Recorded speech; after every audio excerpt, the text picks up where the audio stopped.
지금 여러분 손에 들린 스마트폰, 그 안에서 돌아가는 챗GPT, 자율주행 테슬라를 가능하게 한 인공지능, 암을 찾아내는 의료 인공지능, 심지어 지금 이 유튜브 알고리즘까지, 이 모든 것의 뒤에는 딱 하나의 칩이 있습니다. 엔비디아의 GPU. 그리고 지금 이 순간 엔비디아의 시가총액은 5조 달러.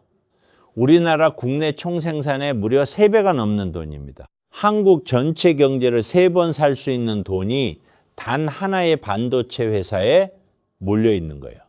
근데 저 여러분한테 하나 물어볼게요. 이 회사 1997년에 월급 줄 돈이 딱 30일치밖에 없었다는 거 아세요? 그것도 한 번이 아닙니다. 3번. 3번이나 파산 직전까지 갔습니다. 데니스라는 패밀리 레스토랑, 한국으로 치면 빕스 정도 되는 곳이죠. 거기 테이블에서 시작한 회사가 지금 인류의 인공지능 문명 전체를 손에 쥐고 있습니다. 이게 어떻게 가능했을까요? 오늘 저는 여러분께 엔비디아의 공식 성공 스토리가 아닌 아무도 제대로 말하지 않는 숨겨진 30년의 비밀을 낱낱이 파헤쳐 드리겠습니다. 1990년대 초반 실리콘밸리의 반도체 시장은 지금과는 전혀 달랐습니다. 인텔이 세상을 지배하고 있었습니다. 인텔은 그냥 강한 게 아니에요. 당시 인텔의 중앙처리장치 시장 점유율은 80% 이상. 마치 조선시대에 임금님이 내가 곧 법이다 하고 앉아있는 수준이었습니다. 그 아래에는 마이크로소프트가 운영체제로 모든 PC를 장악하고 있었고요. 이 둘의 동맹을 당시 사람들은 윈텔이라고 불렀습니다. 윈도우 더하기 인텔. 이 두 회사가 전 세계 컴퓨터 시장을 완벽하게 나눠 먹고 있었던 거죠. 그리고 그래픽 칩 시장, 당시엔 3DFX라는 회사가 있었습니다. 부두칩으로 게이머들의 심장을 흔들던 회사. 당시 PC 게이머라면 3DFX 없으면 게임을 못한다는 말이 정설이었어요. 요즘으로 치면 아이폰 없는 삶을 상상 못하는 것처럼요. 여기에 더해 미국 유명 연구소 출신 엔지니어들이 창업한 수십 개의 그래픽 칩 스타트업들이 난립했습니다. 1993년 그래픽 반도체 스타트업만 무려 90개가 존재했습니다. 90개. 생각해 보세요. 요즘 치킨집보다 더 많았어요. 진짜로. 그 치열한 전쟁 속에서 아무도 주목하지 않는 작은 회사 하나가 태어납니다. 1992년 11월 캘리포니아 세너제이 패밀리 레스토랑 데니스의 한 구석 테이블. 30살의 엔지니어 한 명이 커피를 홀짝이며 냅킨에 뭔가를 열심히 적고 있었습니다. 그의 이름은 젠슨 황. 대만에서 태어나 10살에 미국으로 건너온 이민자 출신.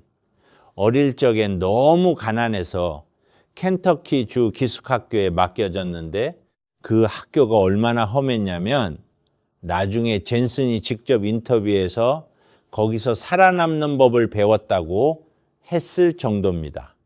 키는 170cm 남짓, 외모는 평범하고 자본도 인맥도 별로 없었습니다. 그 냅킨 위에 그는 2명의 친구 크리스 말라초스키와 커티스 프리엠과 함께 미래를 설계하고 있었습니다. 세 사람이 가진 돈은 고작 200만 달러. 지금 강남 아파트 한 채 살 돈도 안 되는 금액이죠. 그리고 이들의 경쟁자는 90개의 스타트업 더하기 인텔 더하기 마이크로소프트 더하기 3DFX. 나중에 젠슨은 이 시절을 이렇게 회고했습니다. 만약 우리가 얼마나 힘들고 고통스럽고 창피한 일들이 기다리고 있는지 알았다면 아마 시작하지도 않았을 거예요. 근데 몰랐으니까 시작한 겁니다. 그리고 그게 인류에게는 행운이었습니다. 초창기 엔비디아의 전략은 세가 게임기 칩을 만드는 것이었습니다. 세가는 당시 닌텐도와 치열하게 경쟁하던 일본 게임 회사, 콘솔 게임기에 들어갈 그래픽 칩을 엔비디아에 맡겼습니다. 그런데 문제가 생겼습니다. 엔비디아가 선택한 기술 방식이 시장 표준과 달랐습니다. 당시 SAMD 그래픽의 기본 단위는 삼각형 방식이었는데 엔비디아는 사각형 방식을 고집했어요.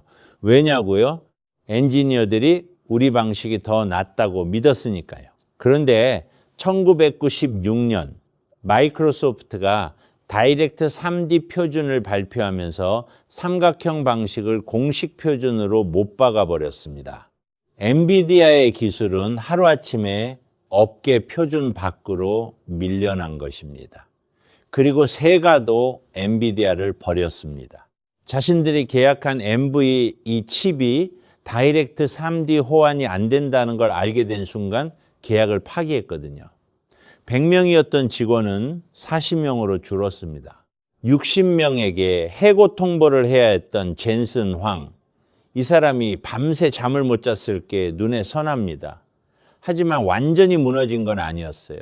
세가가 완전히 나가기 전에 남긴 게 있었거든요. 500만 달러, 우리 돈으로 약 70억 원. 우리가 망하게 생겼으니 이 돈이라도 가져가라 하는 식으로 남긴 생존 자금이었습니다. 젠슨은 이 돈을 들고 마지막 도박을 시작합니다. 1996년 말 엔비디아에는 9개월치 자금만 남아 있었습니다. 9개월. 그 안에 새 칩을 개발하고 시장에 내놓고 팔지 못하면 끝. 젠슨은 전 직원을 모아놓고 선언합니다. 우리 회사는 지금 이 순간부터 30일 안에 망할 수 있다. 매일매일이 우리의 마지막 날이다. 그리고 이 말을 믿기지 않겠지만 이후 수년간 모든 전체 회의에 첫마디로 썼습니다. 우리는 30일 안에 망할 수도 있다. 심리적으로 벼랑 끝에 서게 만든 거예요. 절박함을 조직 문화로 만든 겁니다. 이건 천재적인 동시에 살짝 무섭기도 한 경영 방식이죠. 그런데 여기서 기적 같은 일이 일어납니다. 40명의 생존자들은 9개월 만에 새 칩을 만들어야 했습니다. 보통 그래픽칩 개발에는 1년 반에서 2년이 걸립니다. 불가능에 가까운 일정이었어요. 그래서 젠슨이 꺼낸 카드는 시뮬레이션, 실제 칩을 만들기 전에 소프트웨어로 칩 동작을 완벽하게 시뮬레이션해서 오류를 잡는 방법이었습니다. 이게 나중에 엔비디아의 핵심 문화가 됩니다.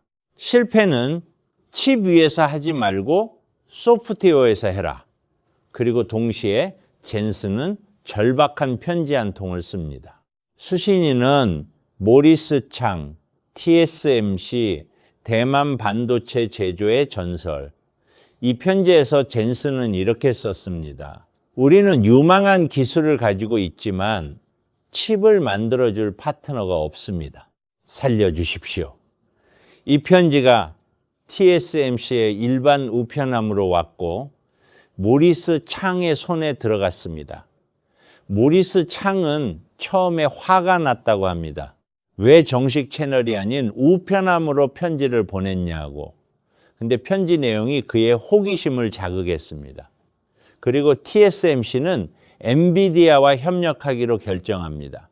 이 결정이 반도체 역사를 바꿉니다.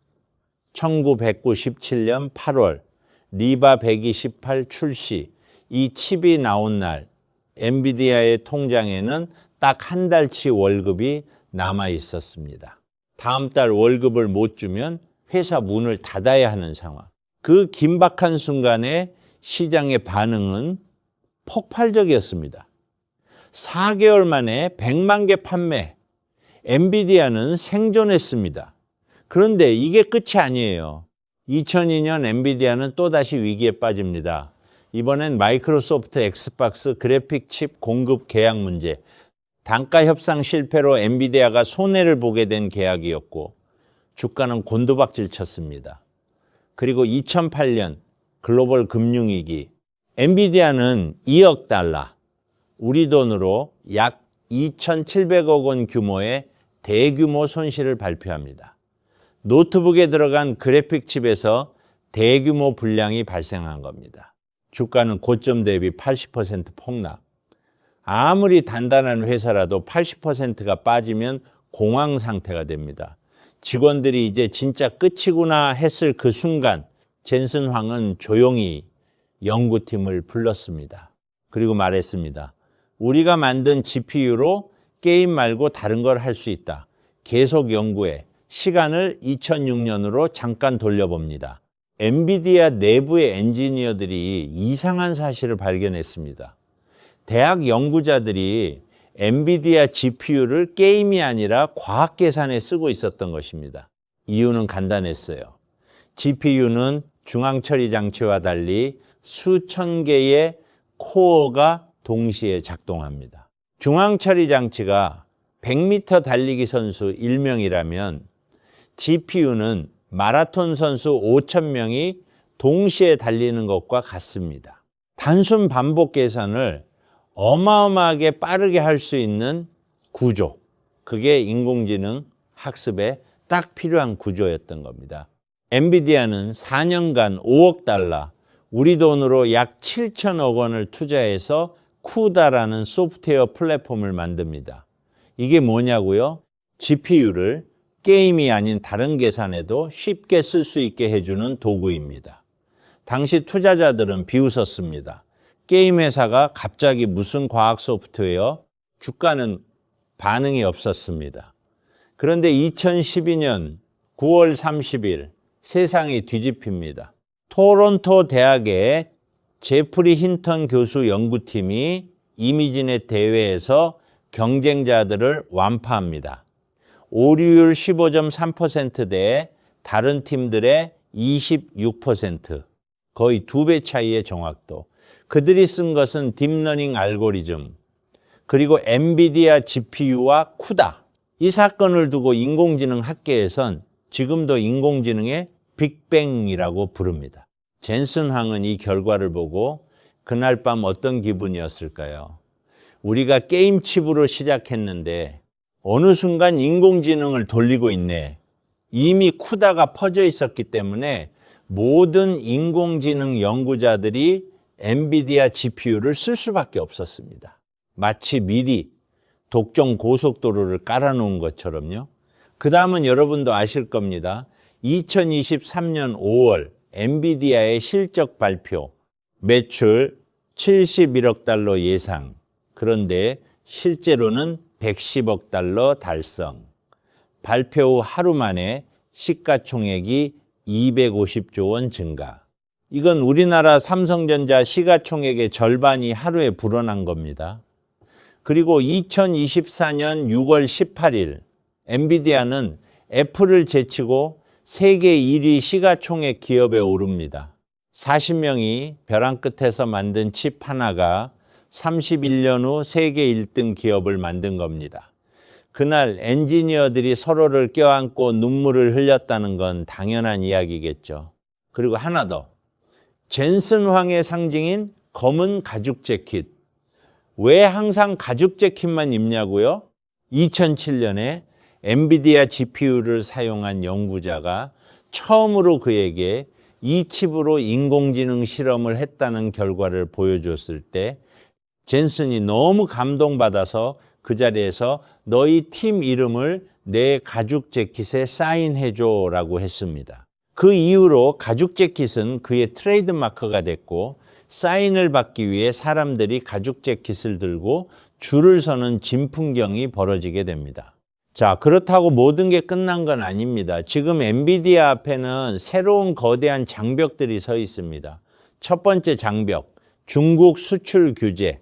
미국 정부는 2022년부터 엔비디아의 최고 성능 인공지능 칩인 A100, H100을 중국에 못 팔게 막았습니다.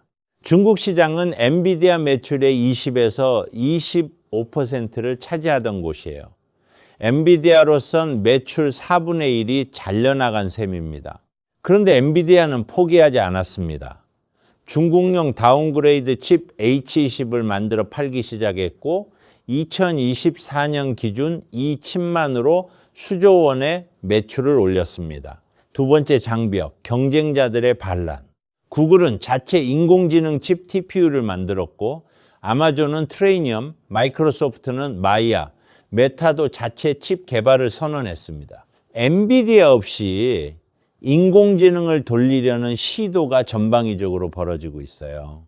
심지어 AMD가 MI300X 칩으로 추격 중이고 인텔도 포기하지 않고 있습니다. 세 번째 장벽, 젠슨 황 리스크. 사실 많은 분석가들이 말하지 않는 이야기인데요. 엔비디아의 경쟁력 상당 부분이 젠슨 황 개인의 판단력과 추진력에서 나옵니다. 그가 없으면 어떻게 될까? 이건 지금도 월가의 숨은 공포입니다. 근데 저는 엔비디아가 이길 거라고 봅니다. 그 이유가 바로 쿠다 생태계입니다. 지금 전 세계 인공지능 연구자와 개발자의 대부분이 쿠다 위에서 일합니다. 경쟁사 칩으로 바꾸려면 쿠다에서 짜놓은 코드를 전부 다시 짜야 합니다. 이 전환 비용이 어마어마합니다. 마치 수십 년간 윈도우에서 작업한 사람한테 이제부터 맥 써라고 하는 것처럼요. 구조적으로 갇혀 있는 겁니다. 좋은 의미로. 자, 오늘 우리가 함께 본 이야기를 정리해 볼게요. 하나, 1992년 데니스 식당 냅킨 위에서 30살의 이민자 청년이 시작한 회사. 둘, 세 번의 파산 위기. 직원 60명 해고. 월급 줄 돈이 딱 30일치. 셋, TSMC에 손편지 한 통 써서 살아난 기적 같은 순간. 넷, 게임칩으로 인공지능을 돌리면 어떨까라는 엉뚱한 발상이 인류의 미래를 바꾼 이야기.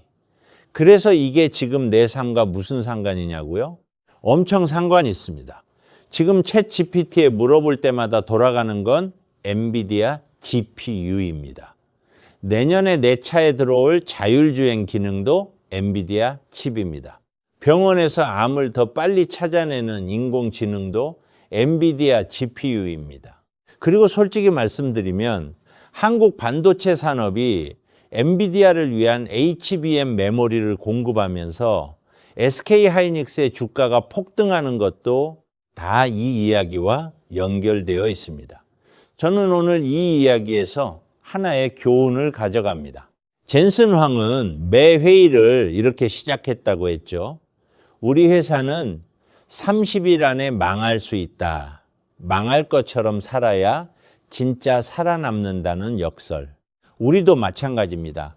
내가 지금 하는 일, 내가 준비하는 미래, 내가 쌓는 기술이 30일 안에 무너질 수 있다는 긴장감으로 살아갈 때 오히려 세상을 바꾸는 무언가가 태어나는 게 아닐까요?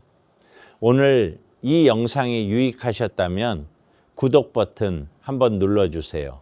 이 사람들의 30년 땀방울이 여러분의 구독 하나로 더 많은 사람들에게 전해질 수 있습니다. 함께 해주셔서 감사합니다.